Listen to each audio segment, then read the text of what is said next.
we, the United States, orchestrated with Syngman Rhee elections that to most Koreans was so unfair they didn't participate in the elections.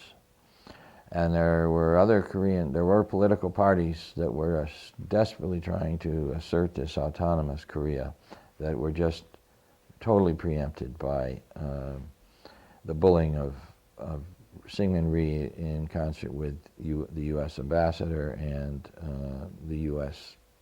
policy that had to be successful in Korea if we were going to be successful in the post-war, which became the Cold War. We had to make sure that Korea was a success, meaning it had to be a capitalist country that was going to take orders from the United States and adopt our model, even though most Koreans wanted to be socialist. And our own intelligence studies revealed that in 1945 and 46 and 47. So here is this crime being committed. This crime is developed against the Korean people's desire for autonomy. There's a civil war happening. Syngman Rhee is threatening to invade the North.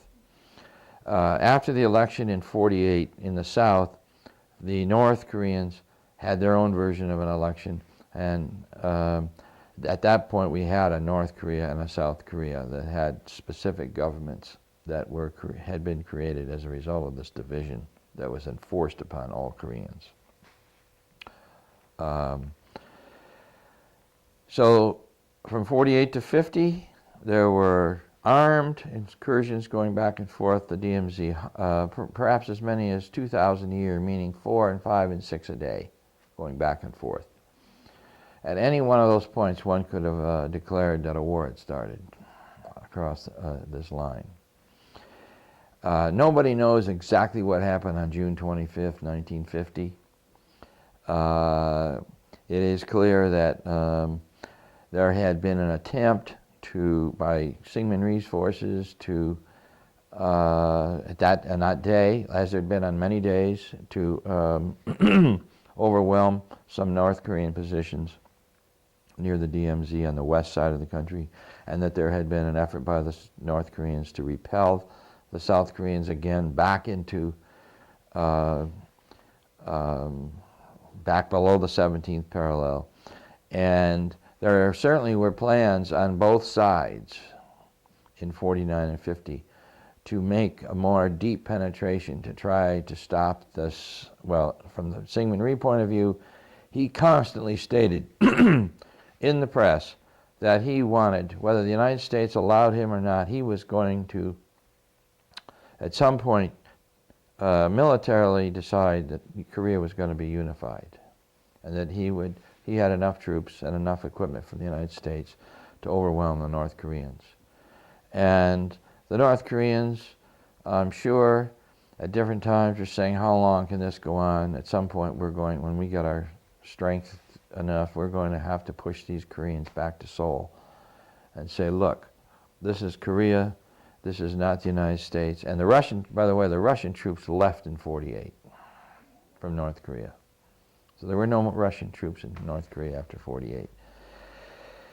So when the war broke out, we could say the war broke out on June 25th, 1950, we immediately took it to the United Nations. And we said there were 20 Russian tanks in Seoul, which was a lie right off the bat. There were not Russian tanks in Seoul on June 25th to 26th. In addition, the Russians were boycotting the Security Council at that point because of their opposition to China having a position on the Security Council. And so they weren't present. And that's one reason there was no veto for the Security Council vote to enter the war. Soviets would have certainly vetoed a UN resolution to go to war against Korea. And the Yugoslavia ambassador, who was working for Tito, said he did not believe that the facts were true as presented at the UN by the United States, and there needed to be an investigation before the United Nations ever decided to go to war. Well, the U.S. prevailed. General MacArthur was named the head of UN forces. There were 16 countries that had forces in Korea. Most of them were the United States. And between June 1950 and July of 1953, there were probably somewhere around 4 million civilians killed. 3 million in the north, which was 1/3 of their population. Probably no country had ever suffered as many casualties as the North Koreans in that short of a period of time. Another 1 million in the south, and 1 million soldiers were killed between China, who entered the war in October of 1950 when they were feeling threatened along their border, and the North Korean and the South Korean soldiers. So there were more than 5 million casualties in that 3 years of war, 37 months. And the United States never signed a peace treaty. There was an armistice that was agreed to, just temporarily suspending the fighting in July of 53.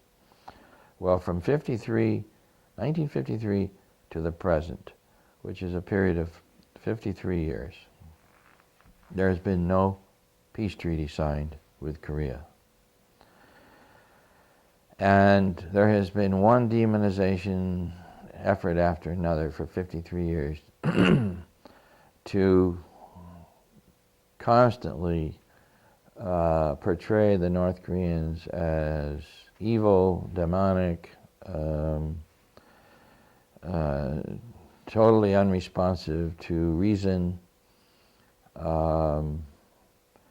And as I've said, ever since I've been involved with Korean issues, one cannot understand Korea or Koreans or Korean politics without understanding what happened in 1945 when the United States decided that they could not have an autonomous country.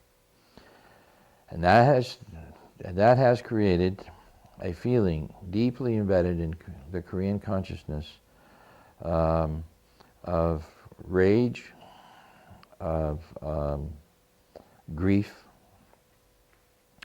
The DMZ itself divided 10 million families. After the war, the DMZ there was no crossing the DMZ. It became a rigidly protected border.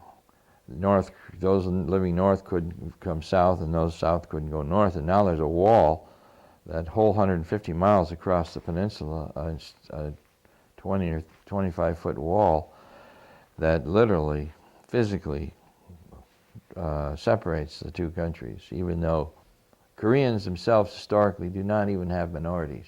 They were a very homogeneous culture for 5,000 years. So this is a very shocking thing that's happened to them in recent history. The United States soldiers have been stationed at over 100 installations in South Korea.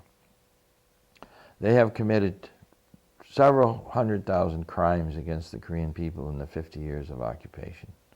Lots of rapes, lots of robberies. I have been to Korea 8 times, trying to get a sense of the Korean people, trying to get a sense of how they feel, trying to get a sense of this history, how this history has affected their soul, how this history has affected their minds.